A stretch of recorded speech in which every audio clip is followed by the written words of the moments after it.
Pantai Bidadari yang berada di tepi Danau Ranau, Kecamatan Banding Agung, Oku Selatan, ramai dikunjungi wisatawan di akhir pekan. Ramainya kunjungan untuk menikmati alam dan pantai ini berasal dari wisatawan lokal maupun luar daerah. Sejumlah wisatawan asik bersuah foto dan mandi serta bermain di wahana yang tersedia. Sayangnya, wisatawan masih banyak yang mengabaikan protokol kesehatan, terutama tidak menggunakan masker. Salah seorang wisatawan mengakui sengaja datang ke pantai ini untuk liburan. Ditambah lagi tempat itu baru dikembangkan dan membuatnya penasaran.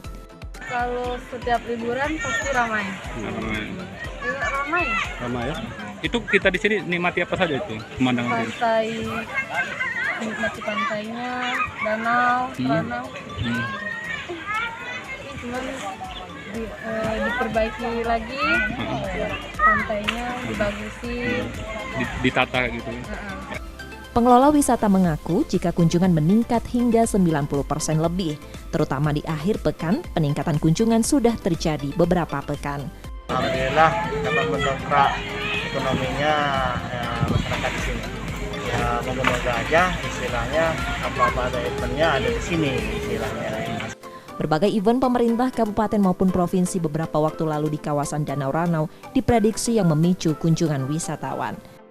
Setia Budi, Kompas TV, Ogan Komering Ulu Selatan, Sumatera Selatan.